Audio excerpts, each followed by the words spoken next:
What's up, everybody? Welcome back to another episode of First Apps. We watched The Gilded Age. I had to avert my eyes because it was so shiny. So shiny. The HBO series, period piece. We're going to talk all about it. Yeah, don't go anywhere because you're going to want to hear this convo. I'm Eric. I'm Keith. And this is First Apps.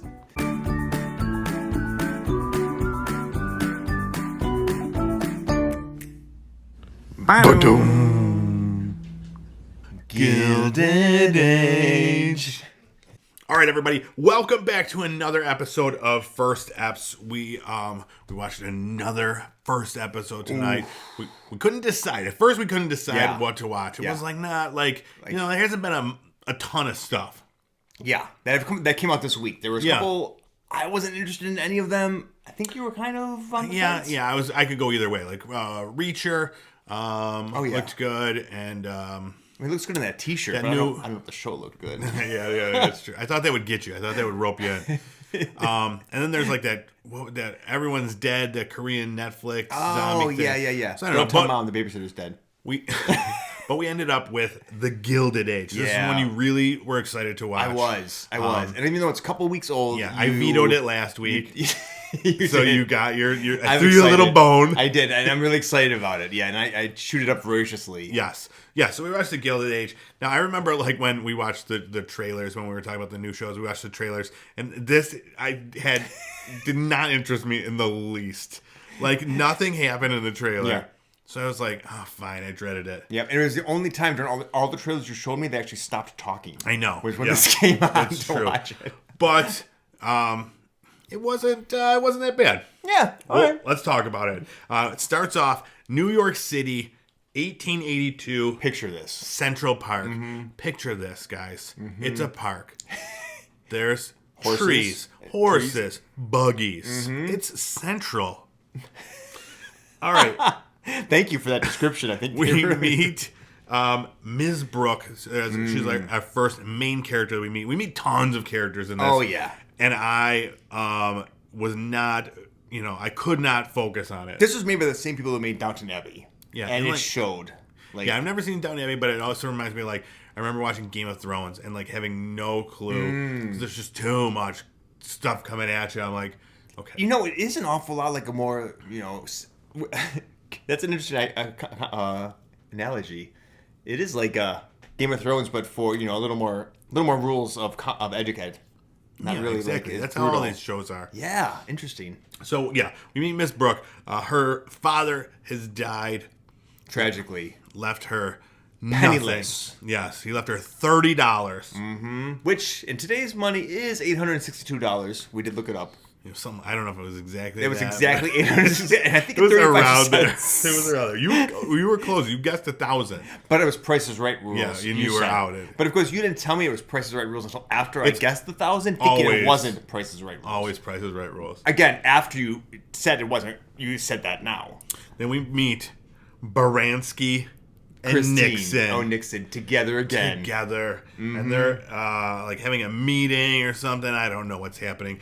I was too distracted by the amazing King Charles Cavalier Spaniel that was in this scene. Totally stole the whole scene. Really? Yeah, you got Cynthia Nixon and Christine Baranski battling for screen time. And I just wanted to see that cute little pup. Just look at that little pooch. Yeah. She was cute. She was fine. Yeah, I couldn't focus. So Cynthia Nixon was doing she was making her voice really high pitched. I'm Cynthia Nixon. I'm Miranda. That's it. I think she wants to is trying so hard not to be Miranda that she's just doing I don't know about it was that weird, darling. man. It was really weird. I don't know. Yeah. But okay, so we meet them and they're talking. I don't know what's happening. I don't know what's happening throughout most of this show because not much happens. We get it. I mean, all right. It's a comedy of manners. You're everybody's trying to get it. Well, yeah, go ahead. Let's preface this by saying I'm not a real fan of these Downton Abbey, upstairs, downstairs, type things where it's there's the lives of normal people. Yeah. But you're a big fan. Yeah, absolutely. To recreate, because I think it's because as somebody likes history, who loves the architecture of that time period, to think about what the life was like that was happening in those structures is really intriguing to me. Yeah. So I just wanted to say because I don't want to shit on it too much because you're a fan. I mean, you can. It doesn't matter to me. No, I'm not going to. But, I guess to say nothing happens is, obviously it's a generalization. I mean, so much happens. Yeah, things happen. Yeah. And one of those Mrs. Pennyweather is hosting a party. And... we meet a couple moving in. This is Carrie Coons is the actress, and they're she's fantastic. This fancy, super fancy. I think house ostentatious, and everything, way too over the top. It's really ridiculous. So, new money. But yeah, they built it, right? They built this home in New York City, and there's all the old money that's already there. Mm-hmm. Now the new money that's coming in. Mm-hmm. Mm-hmm. So that was kind of like we do eventually learn that that's the basic premise of the show. Yep, it's like we're seeing three different classes. We're seeing the help. Yep, and we're seeing the new money, and we're seeing the old money. And they've also thrown in at the very end the Astors, who I think are probably the peak of the old money. Who is that? The Astors. Or maybe they're not old. Maybe they're new too, actually. Who's the Astors? They also were like another one of the ones, I think, the railroads. Oh, another family thing? You know this family, the Astors, or you don't? No. They were very, very rich. They're like the Vanderbilts. They're like the same caliber. You're saying ass turds. Yes, yeah. Like Astor Place? You've heard it in New York? Okay, no idea what you're talking about. Yeah. Anyway, yeah. All right, let's get back to it. So you're making words, but I don't know what you're saying. Yeah, so now we go back. Ms. Brooke, whose father had just died, she's at the train station. She loses her purse. Some hoodlums have a little fight. She can't catch a break this one. No. Her dad dies, she loses her purse. She breaks a nail. Exactly. Yeah. She needs to rely on a stranger to help her. Mm-hmm. It was Ms. Scott. Mm-hmm. A black woman who's traveling there, so she has to sit, she has to sit in the back with the black people. They're in a separate car. Yes. Yeah. It's all they're all lower class, but she's she wants to repay her, so they're going to both travel to New York. Well, yeah, so she has to ride with Mrs. Brooks, you said? Miss Scott, yes. She has to ride with her because... Oh, wait, no, Miss Brooks is the... Yeah, Miss Brooks is the daughter, right? And whose dad just died, and Miss Scott is who we just met, yeah. Mm-hmm. So she is riding with Mrs. Scott because her purse was stolen, she lost her ticket, and Mrs. Scott gave her a ticket. Bought her one. Yeah, didn't I say that? No, you skipped over that. No, she helped her out. So she had to, so she has to pay her back. They're going to travel to New York together, she's going to pay her back. So they get to New York, and Miss Scott ends up, she's winning everybody over. Everybody loves her. She can write. She's smart. Yep. So they ask her to stay. She doesn't have anything to go to. So now she's like another character. Mm-hmm. So she becomes like the secretary, right, to the aunt. I think so. Yeah, someone who helps with the aunt's affairs. Yeah, she's really great at writing. Yeah. She wants to be an author, as we find later on. So yeah, we're starting to see who's the going to be the big characters. So now we got Ms. Brooke, we've got Cynthia Nixon, Christine Baranski. Yep. I'm always going to call them by their full names. And then now we got Miss Scott. Yeah. And then the new money. Yes. Who are the Russells? I don't know if we mentioned that. No, they're the ones who are just moving into the garish mansion across the street now that just was built by Stanford White, who is a starchitect. I can't wait to see what happens with him. I don't want to spoil anything, but I know something happens to him. Yeah, he was real excited about these random names that would pop up, and I'm like, dude, I have no idea. Yeah. I mean, because they did pepper in people throughout New York history, glamorous people throughout New York history, and so it's fun to see them integrated in. Yes, but so now we're getting into the part that I started to enjoy, which is when we do see the divide between the old New York and the new New York. Okay. And that's when things start heating up. We got Cynthia Nixon. Oh, yeah. Christine Baranski. In one corner. Yeah. Ding, ding, ding. And the Russells in the other corner. Yeah. And at first it was Cynthia Nixon and Ms. Brooke who they were against the Russells. Ms. Russell and her daughter. Mm-hmm. And they were just like, girl. Jerry Springer came out and he was like, break it up. Ding, ding, ding, ding. Yeah. Mm-hmm. It was heated, dude. Yeah. It was getting intense. Mm-hmm. I also wrote in regards to Cynthia Nixon and Christine Baranski, couple of tittering biddies.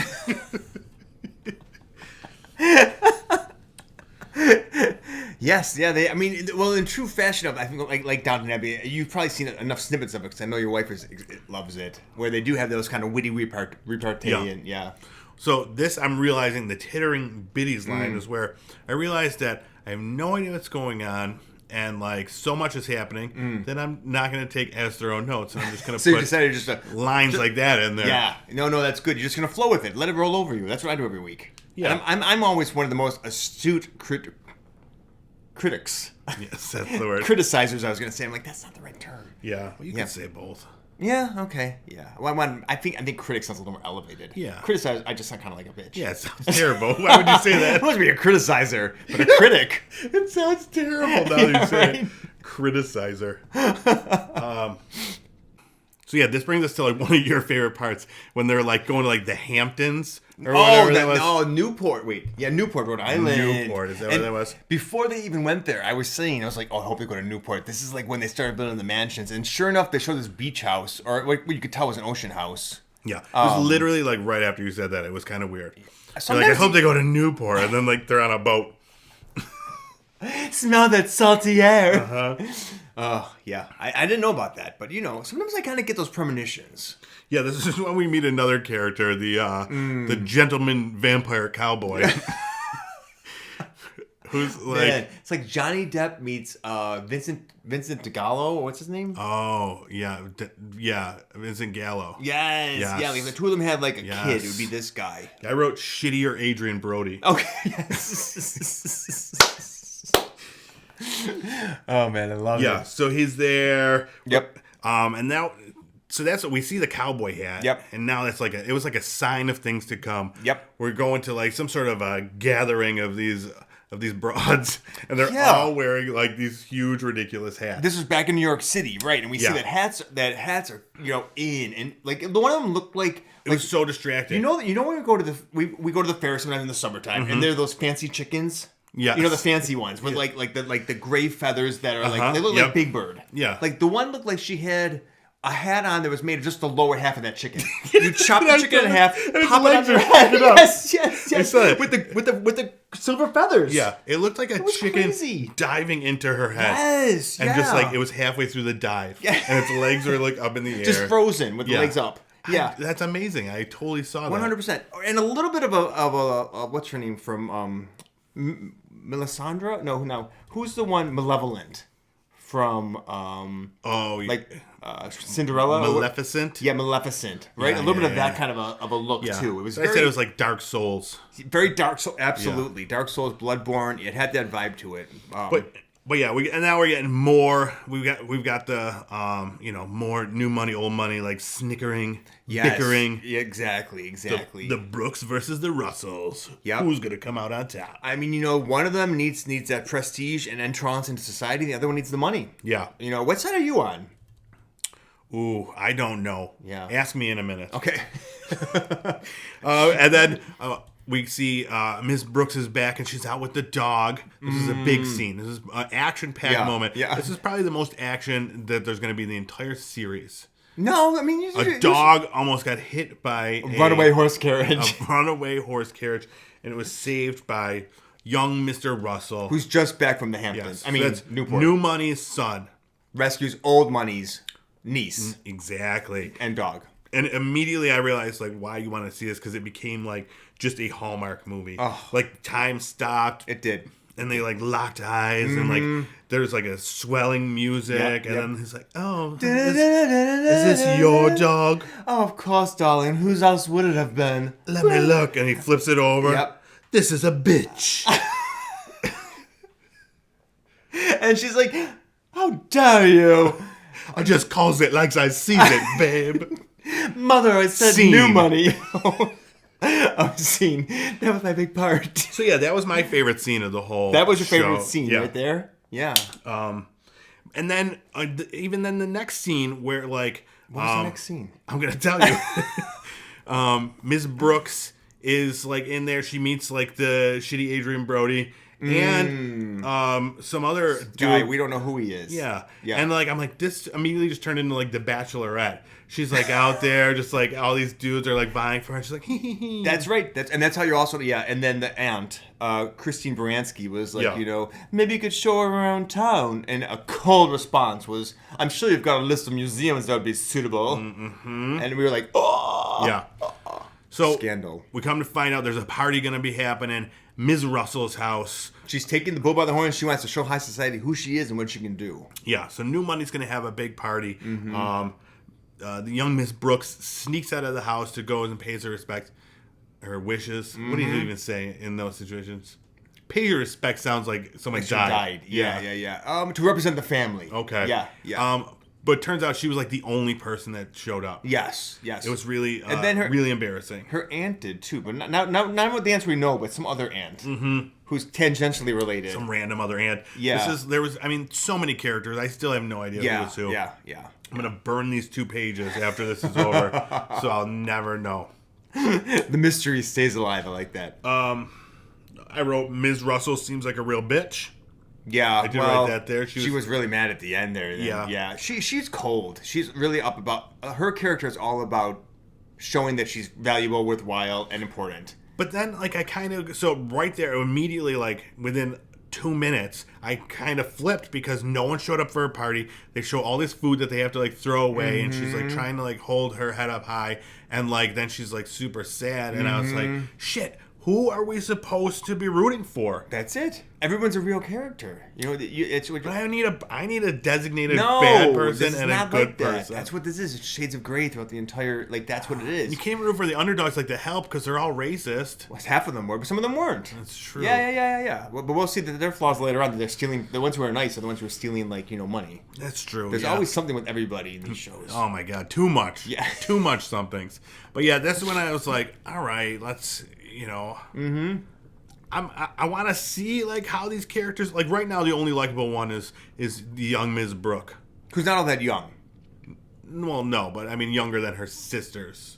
I mean her aunts. Aunts, yeah. We were confused too because it looks as if they're trying to pass her off as or the character seems written for somebody who's in her early to mid 20s. I could buy it. Right? Not early. I could buy mid to late 20s. Because she looks solidly in her early 30s to me. I think we looked it up. I think she's about 30. And not to say, she's beautiful, and she looks perfect for the role, but perfectly for the age, I should say. Yeah. For the time period. Not for the character that she's supposed to be portraying. Yeah. I agree. I could see it, but I could see how I like her, but I didn't really question it until you guys did. But yeah, I get where you're coming from. But yeah, it was the other part that I didn't understand was at the end here, there's this raging tension music just happening. It's and I'm expecting something to happen. The murder. And nothing happens. And I'm like, oh yeah, nothing happens in this show. It's this artificial tension that they plant in there. I mean, things did happen. I don't even remember what happened towards the end. Well, it's a manner. Yeah. Who dared not to come? Who showed? Exactly. Yeah. We see the salacious part,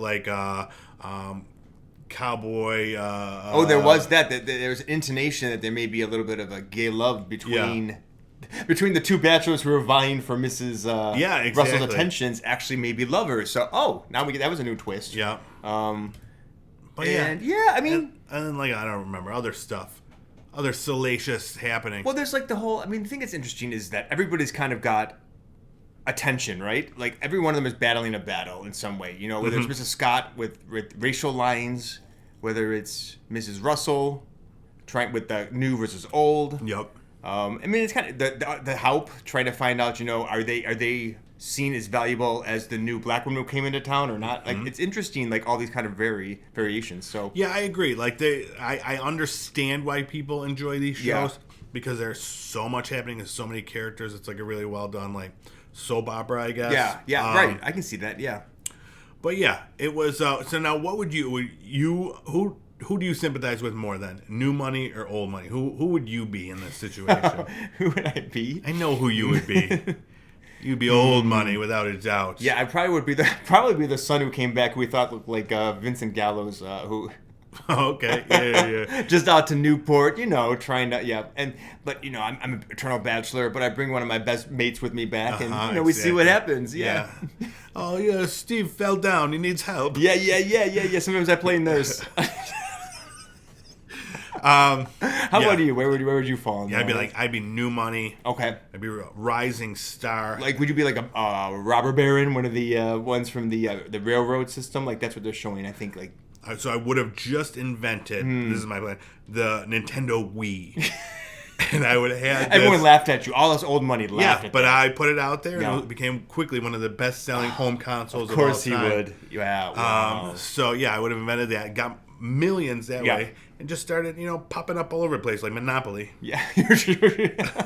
Wait, what do you mean? Why are you like your like just buildings and stuff? Oh, I see. Bam! Okay. Oh, Bam. that's another. Another Starbucks Enterprise. Exactly. That's another one over there. Bam! Oh shit! Yeah. And meanwhile, we've got one factory that's barely making ends meet. Yeah. They're unionizing. Exactly. And they my won't, god! They won't even. I take the idea of my solar roofing into account.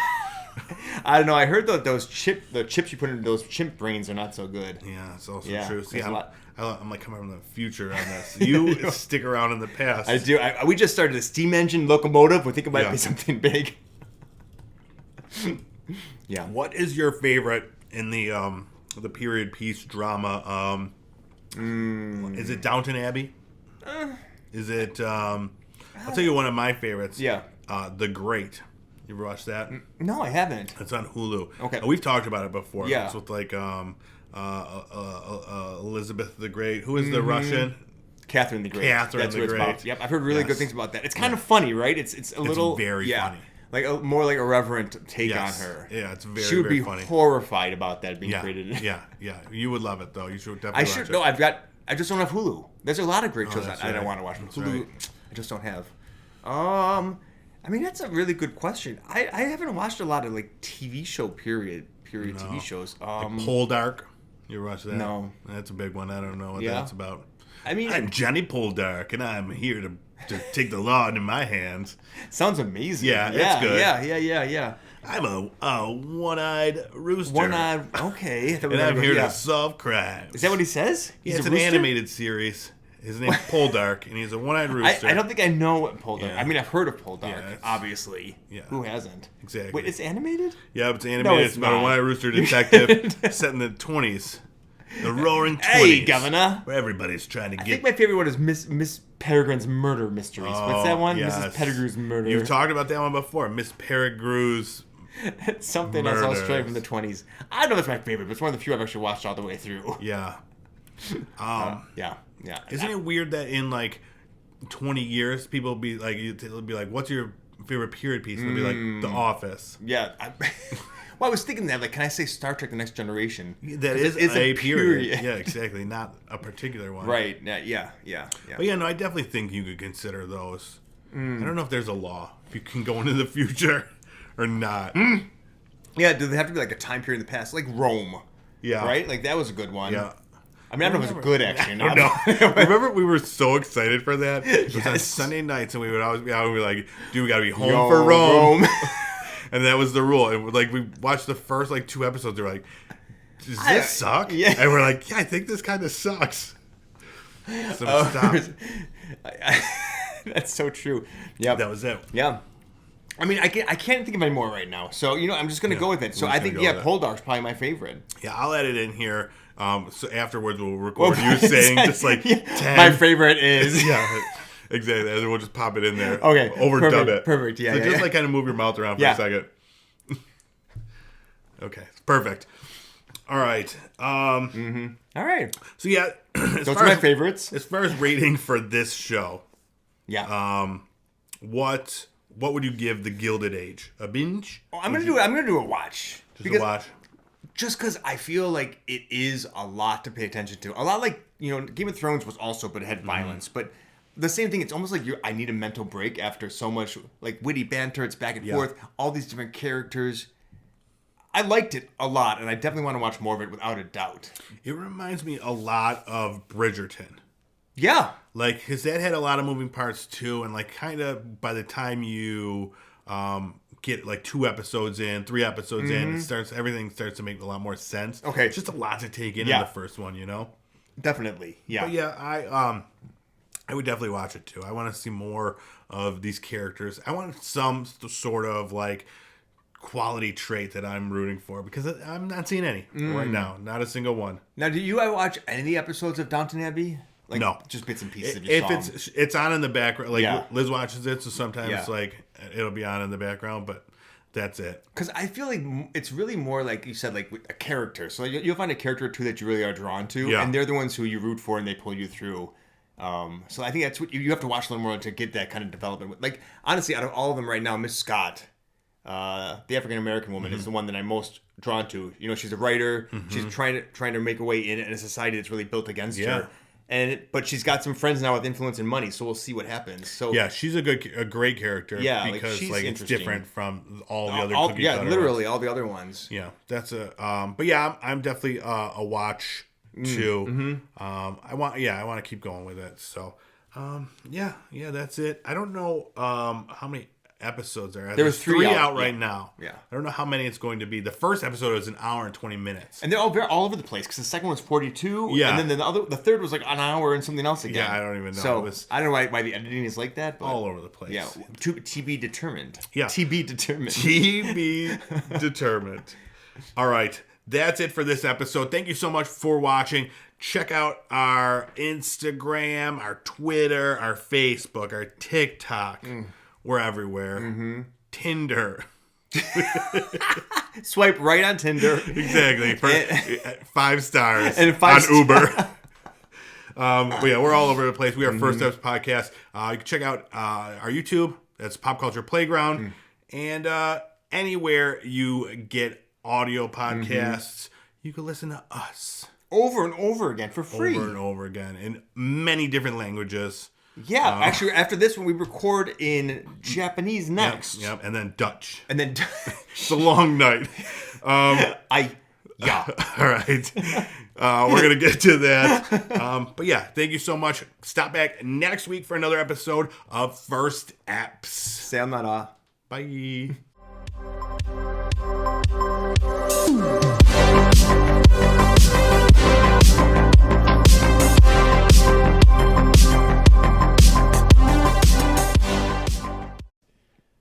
We got past the beginning part. Wait, are you saying she finally got, like, we just got off the boat from Brooklyn? Yes. This was such a long show. Oh, no. What's up, everybody? Oh, welcome back.